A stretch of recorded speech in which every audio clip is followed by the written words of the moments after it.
Өөрийгөө ой сайтай гэж боддог хүн олон байдаг. Монгол хүн Олимпийн наадмаас алтан медаль авч байхад эсвэл сургуулийн хонхны баяраараа хаана юу хийж явсан хүн маш сайн сандаг.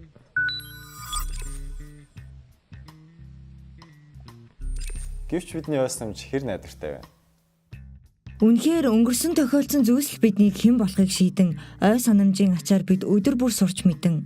Энэ нь хувь хүн болж төлөвшөхөд тусдаг хүн болдог. Минут хорон бүрт ой санамж таныг хэний хэн болохыг сануулж өнгөрснийг одоо цагт авчирдаг. Хүний тарих дүрс бичлэгийн камер биш учраас ногооныг ягаан өндрийг нам болгон төсөөлж өнгөрсөн босон бодит үннийг гуйвалдаг уу?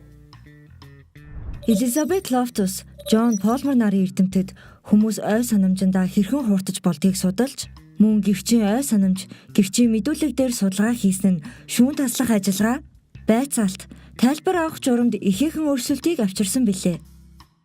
Үүнийг бид өнөөдрийн туршилтаараа харуулах болно.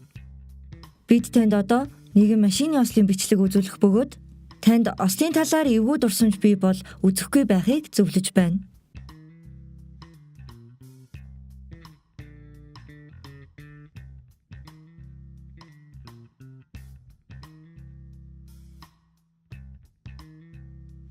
Бид оролцогчдынхоо нэг хэсгээс хоёр машин мөргөлдөх үед ямар хурдтай байсныг, харин нөгөө хэсгээс нь хоёр машин шүргэлцэх үед ямар хурдтай байсныг асуусан юм. Энэ хоёр өгүүлбэр ердөө мөргөлдөх болон шүргэлцэх гэдэг хоёр үгээр л ялгаатай. Мөргөлдөх гэдэг үг орсон асуултанд оролцогчид хоёр машиныг дунджаар 59 км/цагийн хурдтай явж байсан гэж хариулсан бол шүргэлцэх гэдэг үг авсан оролцогчид дунджаар 45 км/цаг гэсэн байв. 15 орчим км/цагийн хурдны ялгаа ердөө үг сонголтоос бий болж байгаа нь хөтлсөн асуулт оролцогчдын ой санамжид нөлөөлснийг харуулж байгаа юм. Тэгвэл та энэ асуултанд өөрөө хариулах гээд үзээрэй. Сая бидний үзсэн бичлэг дээр замын хажууд зогс гэсэн тэмдэг байсан уу? Та юу гэж бодож байна?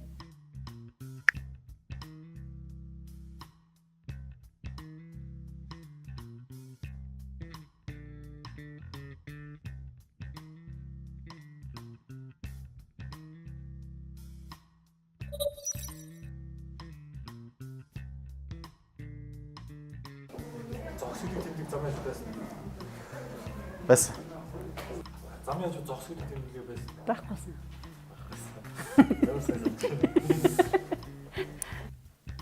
Судалгаанд оролцогчдын 65% нь байсан гэж хариулсан. Тийм учраас та ч бас байсан гэж хариулсан байх. Хүний ой санамж ямар хэврэг байх боломжтойг өөр нэгэн жишээгээр харцгаая. Дэлгэцэн дээр одоо өгөөд гарч ирнэ.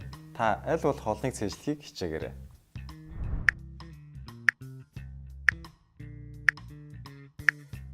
Энэ жагсаалтанд эсэглэн хатуу, халуун гэсэн гурвыг байсан уу?